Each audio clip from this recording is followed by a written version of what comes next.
John, you were in Vietnam for the CIA, and as I understand, you were up country. What years were you there?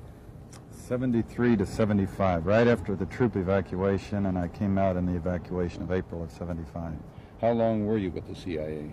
13 years. I was a field case officer, served in Africa and Vietnam, and then eventually on a subcommittee of the National Security Council in Washington. You were in Angola, were you not? Well, I ran the Angolan covert action, but I ran it from Washington. These things are global, and as chief of the Angola task force, my office was in Washington. When did you leave the CIA? March 1977. I left to testify to the Senate and go public and try to write a book, which I did. I'll get into that a little later. I'd like to talk to you about how what kind of experiences one has when one leaves the CIA and begins to talk. It must be very, very interesting. Let's talk about the function of the CIA. I think a lot of us have an impression that all the CIA does is gather intelligence. Intelligence is information, of course. Now, one would think that if you obtained information, it was based upon fact, and if that is so, what did you do with it? Well, one of the four principal functions of the CIA is to gather intelligence and ideally forward it to the president, the users of information, the policymakers, as they say. There are other functions, however, some of them more legitimate than others. One is to run secret wars, the covert action that's written and talked about so much, like what's happening in Nicaragua today from Honduras. Another thing is to disseminate propaganda to influence people's minds, and this is a major function of the CIA. And unfortunately, of course, it overlaps into the gathering of information. You have contact with a journalist, you will give him true stories, you'll get information from him, you'll also give him false stories. Did you buy his confidence with true stories? You buy his confidence and set him up. We've seen this happen recently with Jack Anderson, for example, who has his intelligence sources, and he has also admitted that he's been set up by them. Every fifth story just simply being false. You also work on their human vulnerabilities to recruit them in a classic sense, to make them your agent so that you can control what they do, so you don't have to set them up sort of, by putting one over on them. So you can say, here, plant this one next Tuesday. Can you do this with responsible reporters? Yes, the Church Committee brought it out in 1975, and then Woodward and Bernstein put an article in Rolling Stone a couple of years later. 400 journalists cooperating with the CIA, including some of the biggest names in the business, to consciously introduce the stories into the press. Well, give me a concrete example of how you use the press this way, how a false story is planted and how you got it published. Well, for example, in my war, the Angola war that I helped to manage, 1/3 of my staff was propaganda. Ironically, it's called covert action inside the CIA. Outside, that means the violent part. I had propagandists all over the world, principally in London, Kinshasa, and Zambia. We would take stories which we would write and put them in the Zambia Times, and then pull them out and send them to a journalist on our payroll in Europe. But his cover story, you see, would be that he had gotten them from his stringer in Lusaka, who had gotten them from the Zambia Times. We had the complicity of the government of Zambia, Kenneth Kaunda, if you will, to put these false stories into his newspapers. But after that point, the journalists, Reuters and AFP, the management was not witting of it. Now, our contact man in Europe was, and we pumped just dozens of stories about Cuban atrocities, Cuban rapists.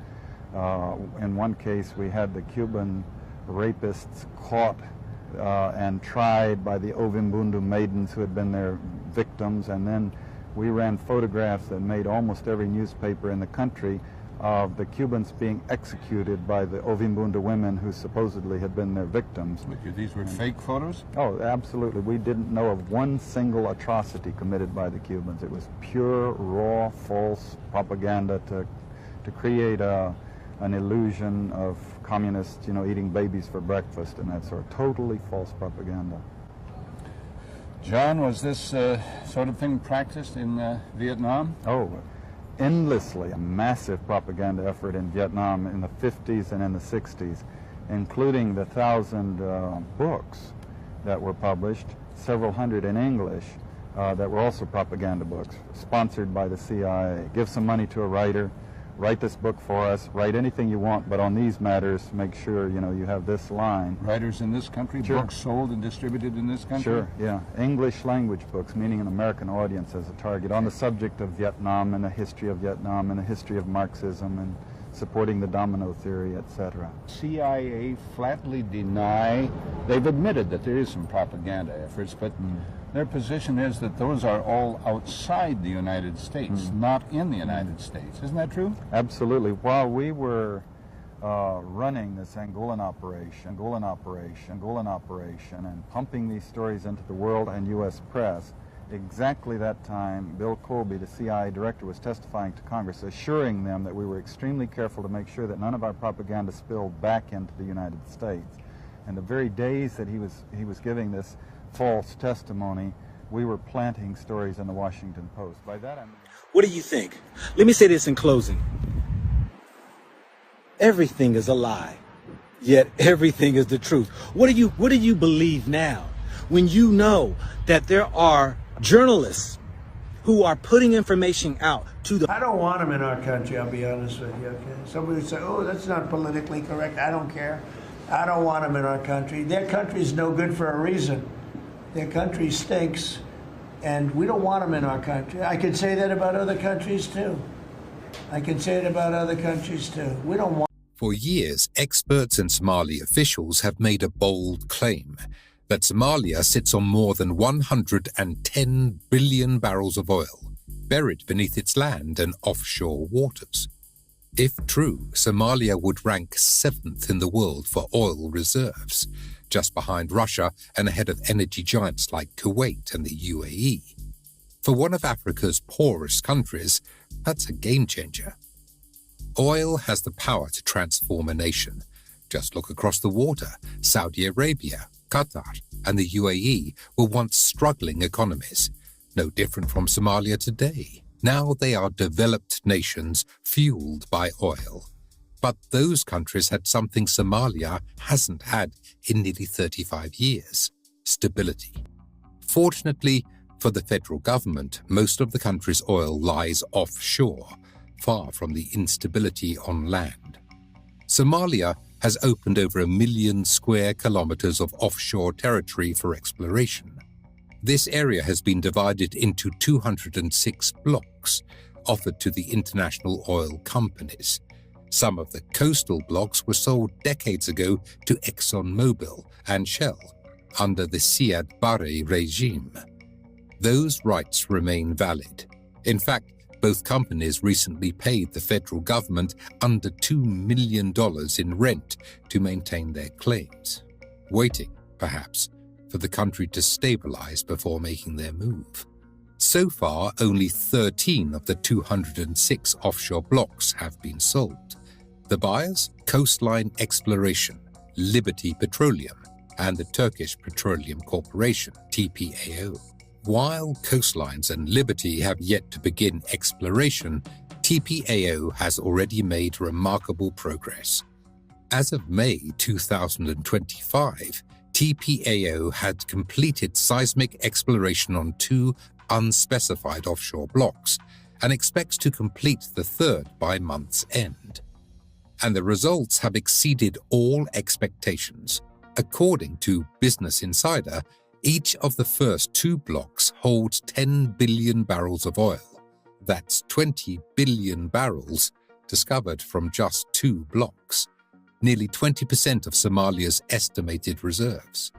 If even 5% of the remaining 204 blocks hold similar quantities, Somalia could rival Saudi Arabia and Venezuela in total oil wealth, possibly reaching 200 billion barrels.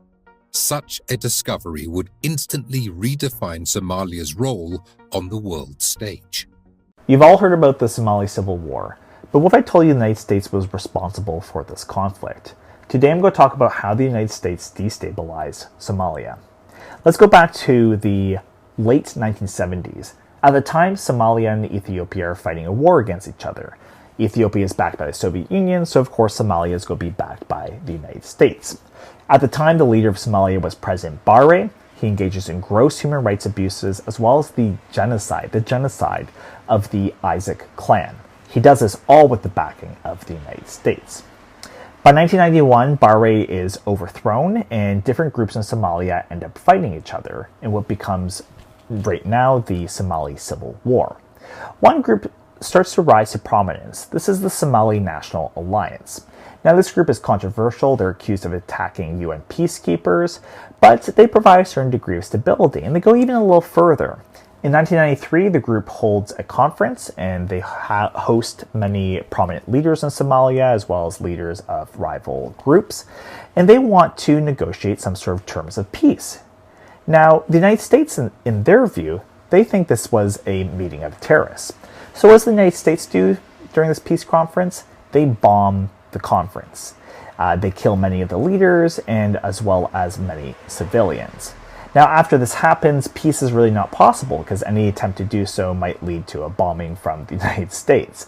So Somalia would not actually even go to see any stability until 2006. What happens then? Well, in 2006, there's another group that emerges. This is called the Islamic Courts Union. Now, the Islamic Courts Union is also a controversial group. They're considered extreme, but they developed this court system that helps to resolve disputes between individuals and groups. And the Islamic Courts Union provides a lot of stability, and many Somalis actually look at this time period quite fondly as a time where there's a bit of peace across the decades of otherwise civil war. Well, in the United States' view, the Islamic Courts Union is again a terrorist group. The United States backs Ethiopia to go invade Somalia and quash the Islamic Courts Union. Now, that of course is a short-term success. What ends up happening is the group Al-Shabaab emerges. This is a group that is affiliated with Al-Qaeda. Now, I want to talk about today because Al-Shabaab has now risen to prominence. They control a lot of Somalia. The United States is now engaging in a bombing campaign of Al-Shabaab in the hopes of destroying them. But I would say that history has shown us something different, that every single time the United States has intervened, there's only been more chaos and more instability in Somalia. Now, I hope that this one day stops and Somalia can see peace and prosperity. We've seen historically that they've really tried, but no thanks to the United States.